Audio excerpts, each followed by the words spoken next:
Hi everyone. For the benefits of our external audience, I want to do a quick introduction. My name is Sam Garrity and I'm the Managing Director here at RocketMill. Now this week we advertised one of our clients for the very first time in a non-brand safe fashion on YouTube, and that experience has compelled me to share with you just a short talk and a few thoughts around whether brands can be safe when advertising on YouTube. And a great reference point to start this discussion around is to consider what YouTube actually is. So when our press share stories about YouTube and brand safe or lack of brand safe activity, they discuss YouTube in the context of it being a media owner. Whereas YouTube, on the other hand, considers itself to be a social media platform. Now, from my perspective, a media owner tends to be a business that creates or buys all of its own content. So let's think about a national newspaper like the Daily Mail. If you were to pick up the 80-page edition today, that would be full of content that it's either bought in from news agencies such as Reuters or from freelance journalists, as well as its own internal team of journalists. And because of the scale of the newspaper being manageable, it has an in-house team of sub-editors and of lawyers to ensure the integrity of all of the content that it creates and the publication itself. Now, if you're an advertiser investing in a media owner like this, you would rightly expect your investment to be a 100% brand safe experience. But I can tell you that's not the case. I've spent a large part of my career working in our national press on the editorial and on the advertising side. I've also spent part of my career working in outdoor, and I can tell you categorically that media owners do not afford advertisers a brand safe experience 100% of the time. They screw up too. YouTube, on the other hand, is in my opinion a social media platform. YouTube do not buy or create any of their own content. Instead, users upload content to this platform at a ratio that is almost unfathomable. 300 hours of content every single minute. The scale of that operation means it's completely unpoliceable at a human level. So despite YouTube's very welcome investment in swelling their staffers to over 10,000 moderators, they will always need to rely on an algorithmic approach to their moderation. And the scale of this operation and the way in which the mechanisms work in terms of moderation, that means that YouTube will always have an element of non-brand safe content on its platform.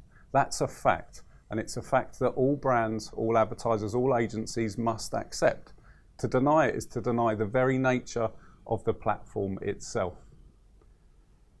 But that's not to say that we can't work as an industry to provide brands with a safe experience when advertising on YouTube. But it's a joint effort with responsibilities on both sides of the fence. On the platform level, YouTube itself, and us, agencies working for brands themselves. Brands and agencies have got to accept YouTube is a self-service platform. It's within our power to provide brands with the safest possible net around their campaigns. At a basic level, we can whitelist channels that are brand safe for advertisers to showcase their adverts alongside. There are enough brand safe channels now to provide the reach required for almost any single campaign. And that in itself means there does not need to be a correlation between reach when you increase it and risk. On top of this, we can make the very best use of the advertising technology that's available to all of us. Using platforms like DoubleClick Bid Manager affords advertisers an inherent level of safety and several opt-in levels. And if you add to your stack things such as third-party ad tech around pre-bid verification of any single impression, you're starting to develop a really significant safety net for campaigns. And naturally, of course, everybody needs to wrap around this a certain element of diligence and human vigour. And YouTube are meeting us halfway too. We shouldn't underestimate the investment that they have made in assembling a team of over 10,000 moderators. And they're also making more subtle changes, such as the policy changes around their categorisation. But a note of caution again. I could quite simply go out now and create some dubious content that certain brands would consider non-safe. That content could, for instance, fall between the cracks of the subjective categorisation that YouTube offers. And then I could artificially swell my viewing numbers or the viewed hours and the subscriber level to the point at which I can monetize that channel. And from there, we may have a scenario where advertisers are advertising alongside what is essentially non-brand safe content.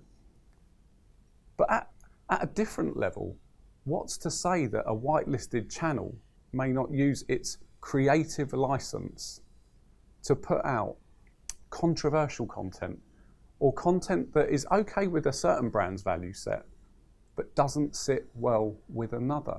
And this is really where I want to move the debate on.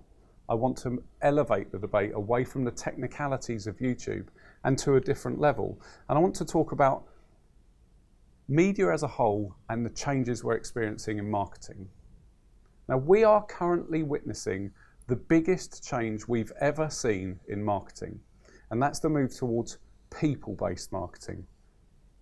In years gone by, you might have bought an ad in the newspaper to talk to and access its entire audience, many of whom would have sat outside of your core target audience.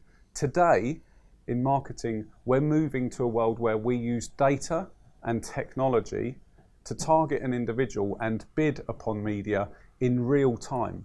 And the gamut of media that we're accessing means that we are increasing the propensity for a brand safety challenge. And we're doing this against a backdrop that is truly unique. We now live in the Trump era, and I believe people-based marketing combined with the Trump era is developing a big grey area around brand safety. It's not black and white as the media are portraying it. The Trump era, what I mean by this is we're living in an era of fake news. We're living in an era where foreign entities are meddling with our elections and with our referendums. And we're living in an era individually where most of the media that we consume is algorithmically governed. So that means we all live in our own little silo, or these echo chambers that I've talked about in the past, where quite possibly your own biases are legitimised and reinforced. And in that climate, we're more polarised as individuals than we've ever been. A great example is the near 50-50 result we saw in the EU referendum here in the UK. And in this world, content that offends you may not offend me. Content that doesn't sit well with one business's brand value set may be entirely acceptable to another. And this is really important, because this is true for media owners. It's as true for them, media owners, as it's true for YouTube, the social media platform. So to be clear, will brands continue to experience safety issues on YouTube? Categorically, yes, they will. But it will only be similar to the scale of the challenges they face around brand safety with media owners too. Thank you for listening.